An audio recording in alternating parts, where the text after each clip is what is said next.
So today I have written the questions also and answers also. So first question is, what do you understand about the uppermost layer of the earth? Briefly describe. So of the upper layer over the earth surface is called the crust. जो upper most layer होता है, मैंने आपको पहले भी बताया था, three types of layer होते हैं, क्रस्ट होता है, मेंटल होता है एंड कोर होता है। जो सबसे ऊपर होता है उसे हम क्रस्ट कहते हैं। ये जो होता है, ये जो लेयर होता है वो बहुत थिनेस्ट होती है, it is the thinnest layer and its thickness varies from about 35 kilometre. So ये जो थिकनेस होती है वो वेरीज कहाँ कितने किलोमीटर में होती है, about how many kilometres, 35 kilometres on the continental basis to only 5 kilometre. Continental basis में सिर्फ 5 kilometre and on the ocean floors. So let's go on the next question. Describe various types of rocks. Rocks are of three types.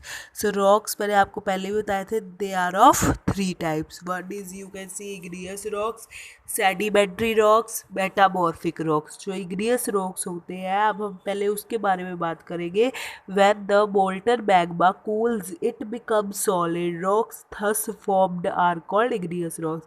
जब Bolton magma नीचे आ जाता है, जब वो solid हो जाता है, हमने एक्सट्रूसिव एंड इंट्रूसिव में भी पढ़ा था ये कि जब ये बोल्टन मैग्मा की बात करें, बोल्टन लावा क्या होता है, एक्सट्रूसिव होता है, एंड बोल्टन जो हमारा होता है बोल्टन मैग्मा होता है वो हमारा इंट्रूसिव होता है।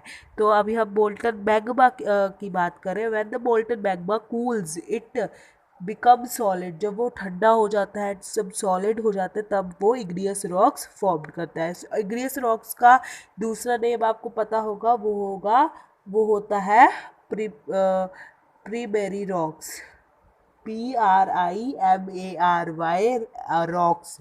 Okay, so now we will talk about second, that is the sedimentary rocks. When rocks roll down, जब जो ना rocks है वो नीचे when it's roll down, जब उसमें क्रैक्स आ जाते हैं, hit each other and are broken down into small fragments और you can say in small particles. वो जब वो ना छोटे छोटे पार्टिकल्स में ना, जब वो ब्रोक हो जाते हैं या फिर उसमें क्रैक्स आ जाते हैं, जब वो रोल डाउन होते हैं ना, जब वो हिट होते हैं एक दूसरे में, तब उसमें क्रैक्स आने लग जाते हैं, तब उसमें जो है वो ब्रोक होने लग जाते हैं into small particles. Sorry for disturbance. तो अगला है, जब ब्रोक डाउन हो जाते हैं एंड जब स्मॉल पीसीज पे जब मतलब स्मॉल स्मॉल पार्टिकल्स में हो जाते हैं, उसे हम सेडिमेंट्स कहते हैं। दीज यही जो सेडिमेंट्स होते हैं वो ट्रांसपोर्ट या फिर आप डिपॉजिट हो जाते हैं विंड की वजह से, वाटर की वजह से, and these loose sediments are compressed and hardened to form layer of rocks। तभी ये जो जब compressed होते हैं, जब hardened होते हैं, तब ये rocks बन जाते हैं। These types of rocks are called sedimentary rocks। ये ना होता क्या है कि जैसे कि हम बोलते हैं ना, पहाड़ी से जब माउंटेन से जब कोई भी रॉक जब कोई भी रॉक रोल डाउन होता है, कोई भी पत्थर रोल डाउन होता है, जब उसमें क्रैक्स आने लग जाते हैं, एक दूसरे रॉक से हिट हो जाता है या फिर ब्रोक हो जाते हैं छोटे छोटे पीसेस में, तब ये जो इस चीज़ को हम क्या कहते हैं, सेडिमेंट्स कहते हैं। यही जो ब्रोकन सेडिमेंट्स या जो ब्रोकन पार्टिकल्स होते हैं, जब ये जैसे कि विंड आती है तो ये रॉक्स एक जगह से दूसरी जगह चले जाते हैं, थोड़ी सी दूर चले जाते हैं, फिर और विंड आती है तो थोड़ी सी और दूर चले जाते हैं, या फिर जब ये पानी में होते हैं तो पानी फ्लो करते हैं तो वो कहीं और चले जाते हैं। तो ऐसे ही वो क्या होता है, ट्रांसपोर्ट होते रहते हैं। सो दीज लूज सेडिमेंट्स जब ये कंप्रेस्ड होते रहते हैं, अलग अलग इन्वायरमेंट में आते रहते हैं, अलग अलग मतलब इनको अलग अलग मतलब यू कैन से ना कि अभी ये एक जगह से दूसरी जगह ट्रांसफर हो रहे हैं, तो इनका जो क्लाइमेटिक वी कैन से कि जो चीज़ है वो जब होती है तब वो कंप्रेस्ड एंड हार्डेड होते हैं, देन ये वाली लेयर ना रॉक्स की फॉर्म करते हैं। ये टाइप ऑफ रॉक कौन सी हो गई हमारी, सेडिमेंट्री रॉक्स। तो अब हम मेटामॉर्फिक रॉक के बारे में बात करेंगे। igneous and metamorphic rocks can change into igneous and sedimentary rocks can change into metamorphic rock under great heat and pressure. For example, clay changes into slate and limestone into marble. So ऐसे ही जो ये igneous और sedimentary rocks है वो metamorphic rocks में change हो सकते हैं। कैसे change हो सकते हैं? with the great heat and pressure.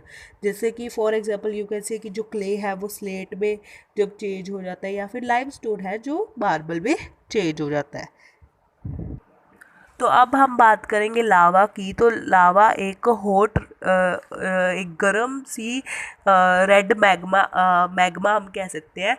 जब वो जो अर्थ का इंटीरियर होता है, वो अर्थ के इंटीरियर से सरफेस में आता है, जब ये कूल डाउन हो जाता है बिकम सॉलिड। सो हम फुल सेंटेंस में इसका बात करते हैं। Lava is the hot red magma coming out from the interior of the earth to the surface, it cools down and become solid.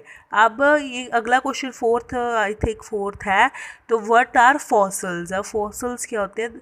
अब आपने डोरेमोन जो आप देखते हो या कोई भी और कार्टून, आई डोंट नो, मेरा ब्रदर डोरेमोन देखता है तो आई नो दैट कि डोरेमोन में आता है कि वो फॉसल्स फाउंड करते हैं। एंड यू हैव सीन कि वो एक रॉक्स में प्रेजेंट होता है फॉसल्स। तो हम फॉसल्स क्या होता है? The remains of dead plants and animals. जो डेड प्लांट्स एंड एनिमल्स का रिमेन होता है ना, वो ट्रैप्ड हो जाता है एक मतलब एक layer of the sedimentary rocks में ना, सेडिमेंट्री रॉक्स पे वो ट्रैप्ड हो जाता है, तो उसे हम फॉसल कहते हैं। ठीक है, तो आपको आप ना गूगल में जाके सर्च मारना फॉसल, फिर आपको शायद पता चल जाए फॉसल होता क्या है। ओके, सो अगला क्वेश्चन, एक्स्ट्रा क्वेश्चन आंसर्स में आप पूछ सकते हो कि what is the radius of the earth. So radius का है 6371 kilometre. Okay, so what is the depth of the deepest mine in South Africa? 4 kilometer. You can see the answers here. This is the radius of the earth and this is the depth of the greatest mine, South Africa, in the South Africa, 4 kilometer. So please like, subscribe and share our channel. Goodbye.